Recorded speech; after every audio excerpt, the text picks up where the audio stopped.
T minus 3, 2, 1, ignition. What you know about this life? Yeah. Just relax, baby, get high. Yeah, you're on your way to the best night ever. No top on it, no top, no top. We're out with the stars. Greetings, Best Night Ever League. I am here with your impromptu recap. Let's get into it. So, first matchup, me versus Jacob. Luckily, I won. Good for me. I have now won 3 games. I'm 3-1 since my last recap. So things are looking up. Thank goodness, because things were looking very grim. My quarterback play is still subpar, but Joe Burrow, he's kind of been saving my season since he's played pretty well. So good for me. Final score 151 to 109. I beat Jacob. Let's see. Let's go here. What do we got? We got Michael versus Kant. Fuck. This is week 7. God damn it. Okay. Week 6. This is me. What a fucking mess. Okay. Get me in the right week. God damn it. All right. Michael versus Thomas. Thomas' team played pitifully, which, let's just talk about the Chargers for a second and how fucking shitty they are. I thought Mr. fucking perfect, Justin Herbert, was leading the best team in the NFL. Turns out they blow, and he blows. Unfortunately for Thomas this week, and unfortunately for me, because I bet on the Chargers a lot this week, and they ruined just about every single bet that I had. So that's too bad.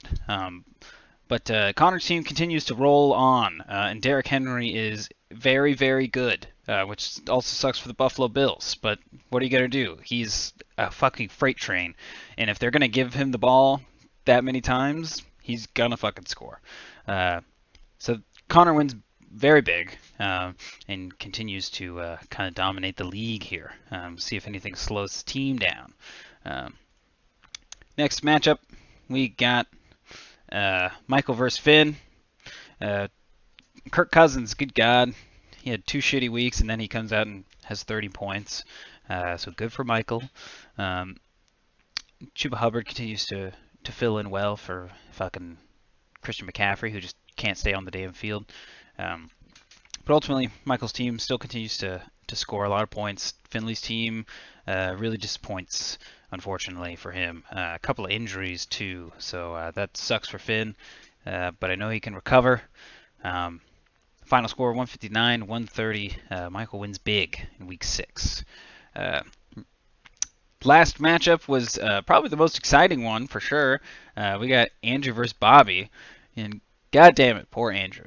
Scores 154 points. He would have beat most of the teams in this league, but of course he played Bobby's team, who mostly, well, God, what a pickup Leonard Fournette was, because he was looking mediocre to start the year, and God, he really had a hell of a game this week. And Stephon Diggs finally had a good fantasy game. God, I really wish Josh Allen was on my team. That'd be great. Or Dak Prescott, really. But Bobby, if you want to trade me Josh Allen, that'd be excellent. I would very much appreciate that. But listen, Andrew, your team is okay. You know, you've really come through some hard times, but still, like what I said last week, your team has not scored the least amount of points yet this year. Yes, you are 0-6, and yes, the playoffs are looking bleak. But don't be too discouraged. The only thing that your team has going against you is your shitty luck. Other than that, it's looking pretty good. Hopefully not this week, though, because there's really no point in you winning this week, because I could really use it and go 4-3. If you go 1-6, what does that really help? So, try to help a brother out. Final score, anyway, being 154 to 173. And just a sad loss for Andrew. I'm sorry, buddy. Anyway, with that is week 6. Let's talk about week 7. Week 7, like I said, I play Andrew. Andrew, he is crushed with injuries, and also Austin Eckler has a bye week, so that really sucks. Good for me, though. Hopefully he looked to pick up some good pickups. Of course, I dropped Damian Harris, so I really hope that he doesn't do super well, because I also tried to pick him up again, but I kind of fucked that up. James Conner, he sucks, but he's playing against Houston, so who knows? He might have 5 touchdowns. God, I hope not. A.J. Brown finally came alive a little bit, unfortunately, against the Bills. That sucks. But Andrew, he's got a solid team. Hopefully I kick his ass, and that's all fine. And I hope Andrew, wins the rest of his games after this week. But I really need this win, and he doesn't. So think about that. Ultimately, yeah, there's that. Then we got Michael versus Connor.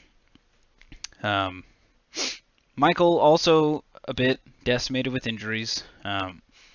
Although he's got Ridley back now. That wasn't necessarily an injury, but so his receivers are looking a little more stacked, but using a slew of backup running backs. Not that they suck, but definitely not McCaffrey and Saquon Barkley levels.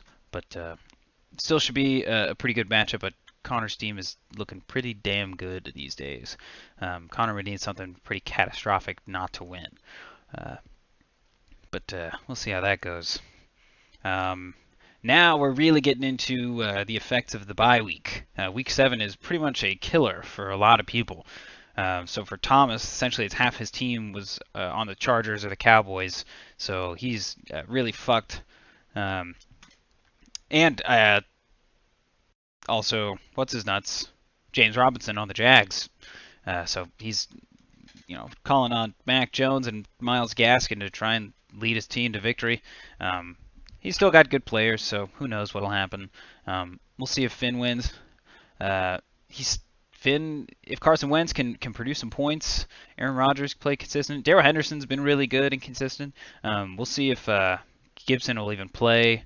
But yeah, we'll see if Finn can kind of get off the snide. He's 1-5 now and really needing a win here. So we'll see how this matchup plays out. But now this is the real battle of the bye weeks here. With Bobby, both his starting quarterbacks out with a bye week. He also had Stephon Diggs out with a bye. Let's see, who else he got? Oh, well, Kittle's hurt. Dawson Knox hurting on a bye. His kicker's on a bye. Jesus Christ, Adam Thielen's on a bye. His whole bench is not even active. That's pretty wild.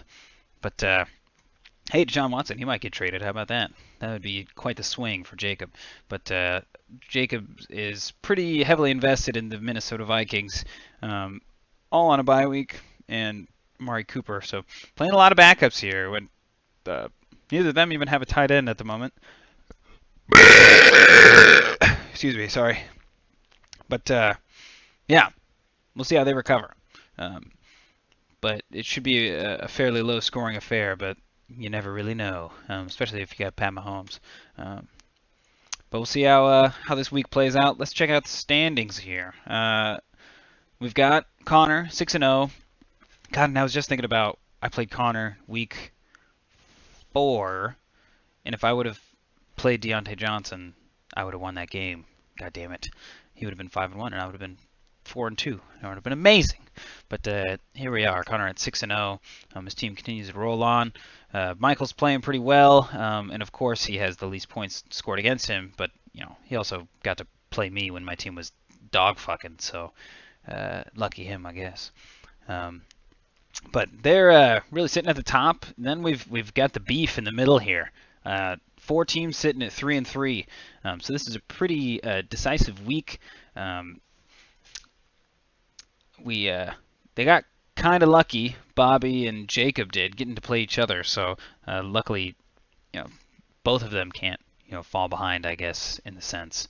But and then we've got Finn and Andrew kind of rounding out the bottom. But truth is, there aren't any shitty teams in this league. Only shitty circumstances. So anybody can lose any given week.